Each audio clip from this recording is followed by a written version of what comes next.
Salam əziz izləyicilər. Bu gün biz çox vacibli bir məsələ haqqında söhbət açmaq istərdik. Bildiyimiz kimi Azərbaycan Respublikasının prezidentinin 2025-ci il 19 mart tarixli sərəncamı ilə Azərbaycan Respublikasının 2025-28-ci illərə dair süni intellekt strategiyası təsdiq olunubdur. Bu çox mühüm bir belə deyək sərəncamdır, çox mühüm bir əlamətdar bir hadisədir ölkəmizin həyatında. Ümumiyyətlə mən dəfələrlə özüm bu sahədə süni intellektlə bağlı, xüsusən süni intellektə dair milli strategiyaların ayrı-ayrı dünya dövlətlərinin təcrübəsində qəbuluna dair çıxışlarım olubdur, məqalələr dərc eləmişəm Azərbaycan mətbuatında və bu haqda ətraflı məlumatlar vermişəm. Dünya təcrübəsində süni intellektə dair milli strategiyalar Türkiyə, Rusiya, Hindistan, Kanada, Çin, Danimarka, Finlandiya, Sinqapur, Meksika, Cənubi Koreya, İsveç kimi və digər ölkələrdə qəbul edilibdir. Azərbaycan Respublikasında da ölkə başçısının köməkçisi, Prezident Administrasiyasının xarici siyasət məsələləri üzrə şöbəsinin müdiri Hikmət Hacıyev hələ bu yalan məlumatların ifşası, dezinformasiya qarşı mübarizə mövzusunda keçirilmiş 2-ci qlobal media forumunda çıxış eləyərkən bildirmişdi ki, ümumiyyətlə bu süni intellektlə bağlı qanunvericilik, tənzimləyici və ya konvensiya bazasının işlənib hazırlanması barədə artıq düşünməyin vaxtıdır. Və bu çox zəruri və vacibli bir aktdır. Qeyd elədiyimiz kimi dünya təcrübəsinə baxsaq, mən ölkələri adlarını çəkdim, qeyd elədim.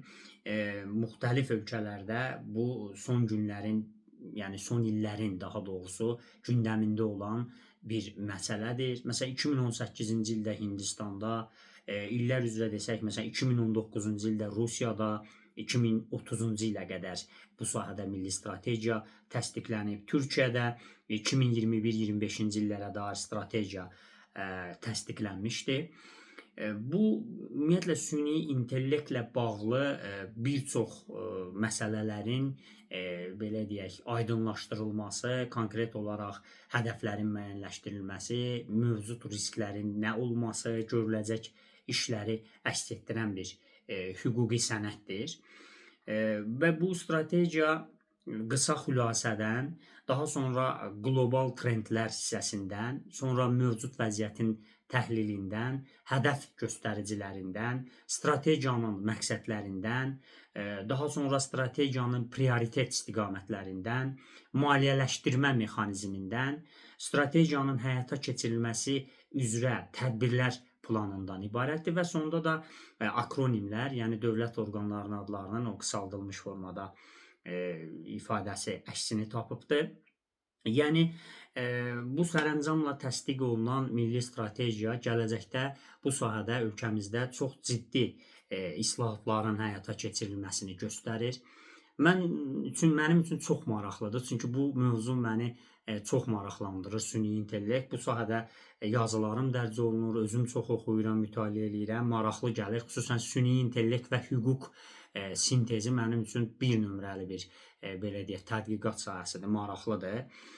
Bu strategiyada da demək olar ki, hər istiqamət sahəsində olan məsələlərə yer verilib, görüləcək işlər gələcəkdə əks olunub.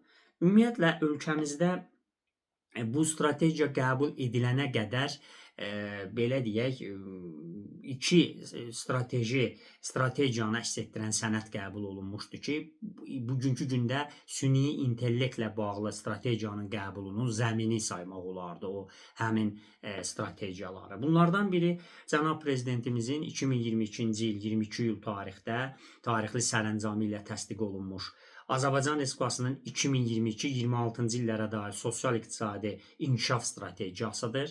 Hansı ki, bu süni intellektlə bağlı strategiyada qısa xülasədə buna toxunur. Buna digər indi bir qədər sonra adını çəkəcəyim ikinci strategiya. Hansı ki, bu strategiya ölkəmizdə rəqəmsal iqtisadiyyata keçidin sürətləndirilməsidir. 4-cü sənaye inqilabı texnologiyalarının tətbiq imkanlarının, belə deyək, o tətbiqi ilə bağlı məsələləri müəyyənləşdirir. Digər sərəncam isə 2023-cü il 28 avqust tarixli bu sərəncamla təsdiq edilmiş Azərbaycan Respublikasının informasiya təhlükəsizliyi və kiber təhlükəsizliyə dair 2023-27-ci illərə dair strategiya idi ki, bu sahədə də informasiya təhlükəsizliyi sahəsində yaranan təhdidlər, risklərin əvvəlcədən müəyyənləşdirilməsi, proqnozlaşdırılması, bu sahədə ümumiyyətlə süni intellekt əsaslı həllərin işlənib hazırlanması və tətbiqi məsələləri nəzərdə tutulurdu. Və hansı ki, bu iki strategiyadan sonra indi artıq bu üçüncü strategiya son dərəcə mühüm məsələlərdən bəhs eləyir. Bunu hər bir, mən deyərdim ki, elə Azərbaycan Respublikası vətəndaşı da oxumalıdır. Düzdür, bu konkret orqanlar üçün o görüləcək işlərə dair tədbirlər planı, illər, hansı illərdə nələr görüləcək, gözlənilən nəticələr, perspektivləri əks etdirir. Amma hər bir vətəndaşın da burada oxuyaraq ona bir çox şeylər aydın ola bilər. Məsələn, tədbirlər planında konkret deyəlim ki, hər bir o strategiyadan irəli gələn məsələlərə dair o tədbirin adı göstərilir. Sonra onu belə deyək, əsas icraçı qurumlar, digər icraçı qurumlar, icra müddəti konkret göstərilir. İlkin nəticələr, aralıq nəticələr və yekun nəticələr əks olunur. Burada nələr yoxdur, qeyd eləyək. Hər şey var süni intellektlə bağlı perspektivlər əks olunubdur. Məsələn, burada diqqəti çəkən məsələlərdən biri ölkəmizdə 2026-27-ci illər üçün nəzərdə tutulub Süni İntellekt Akademiyasının belə deyək, fəaliyyətə başlamasıdır. Çox maraqlı bir akademiyadır, yəni Süni İntellekt Akademiyası. Necə olacaq, nə ilə bağlıdır məsələn, bu məsələ var burada. Daha sonra məsələn deepfake texnologiyasının adı çəkilir. Deepfake audio-video materiallarından istifadənin artması istisna olunmadığına görə ölkə üzrə gələcəkdə təhdidlər məsələn nəzərdə tutulur. Deepfake texnologiyası barədə mənim özümün mətbuatda moderatora saytında məqaləm də dərc olunubdur. Bu çox maraqlı bir və çox böyük təhlükələri ola bilən bir belə deyək, institutdur, yeni bir belə deyək, yenilikdir. Deepfake termini deep learning və belə deyək, fake sözlərinin birləşməsindən əmələ gəlib, dərin öyrənmə və saxta sözlərinin birləşməsindəndir. Yəni deepfake texnologiyası nədir? Müxtəlif sahələr üzrə ola bilər. Video üzrə video manipulyasiyaları. Məsələn, bir insanın üzünü başqa bir insanın videosunu yerləşdirməklə canlandırma, yəni güya o insan o cür səs o sözləri deyir, yaxud səs təqlidi, voice cloning, səsin klonlaşdırılması ilə, yəni insanın səsi ilə başqa demədiyi sözləri dedirtmək, foto manipulyasiyaları həyata keçirmək mümkündür. Bu çox ciddi bir təhlükədir. Buna dair, yəni bu deepfake audio-video materiallarından istifadənin artmasının istisna olması daha doğrusu bu məsələ ilə bağlı təhlükələrin olmasına aid orada vurğu var. Ondan başqa bu məsələn dezinformasiya hücumları, təhdidlər orada əks olunubdur.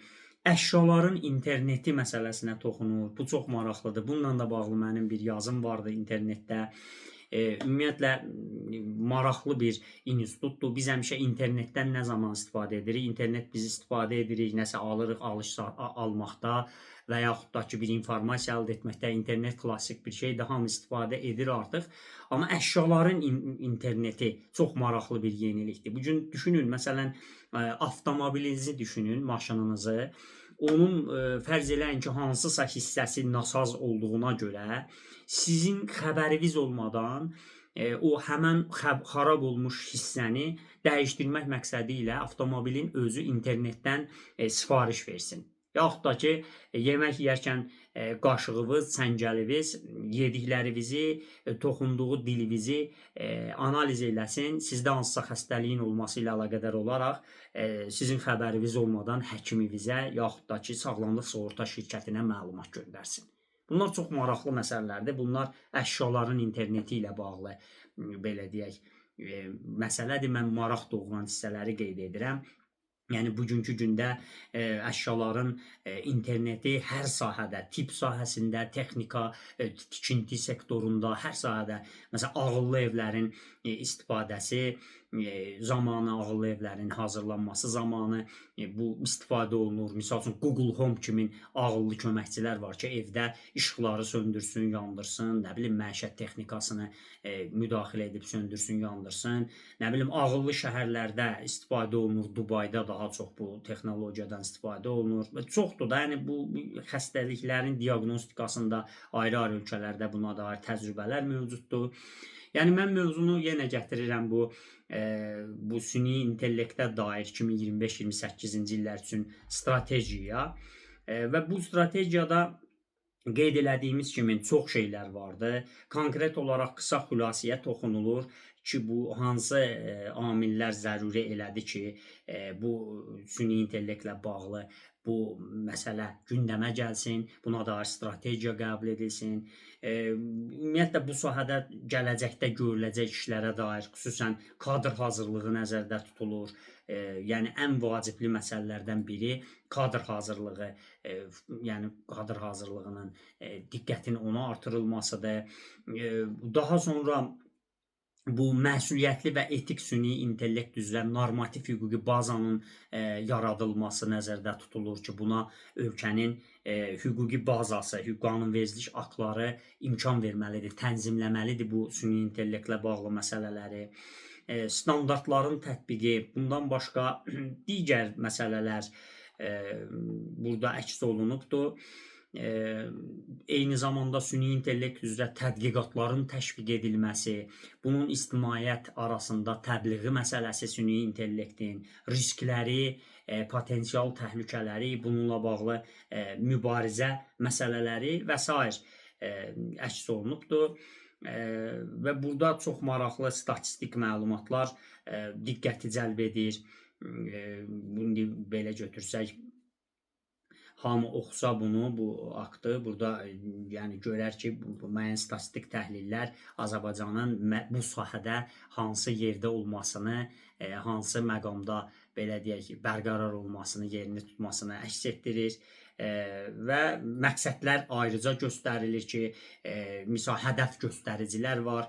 Bu strategiyanın icrası ilə bağlı nələrə nail olunma nəzərdə tutulur. Ölkə iqtisadiyyatının rəqabət qabiliyyətinin artırılması, süni intellektin tətbiqi üzrə əlverişli şəraitin yaradılması, ixtisaslı işçi qüvvəsinin hazırlanması, süni intellektin faydalarının geniş şəkildə cəmiyyətdə bir qədər əvvəl də qeyd elədim, tətbiqi məsələsi və məqsədlər ayrıca 5-ci bənddə göstərilir. Bir-bir hansı belə deyək məqsədlər qarşıya hədəf olaraq qoyulub və prioritet istiqamətlər konkret olaraq bu sahədə məsələn hər bir bənd üzrə əsaslandırma, görüləcək tədbirlər, gözlənilən nəticələr və maraqlıdır. Yenə deyirəm, hər bir vətəndaş üçün bu maraq doğurmalıdır. Çünki bugünkü gündə süni intellekt bizim həyatımızda çox geniş tətbiq olunur.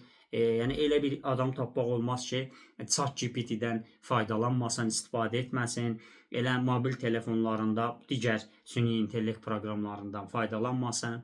Bu baxımdan yəni mən qısa bir video hazırlayıb bu haqda bir ümumiləşmiş bir məlumat vermək istədim. Çox sağ olun.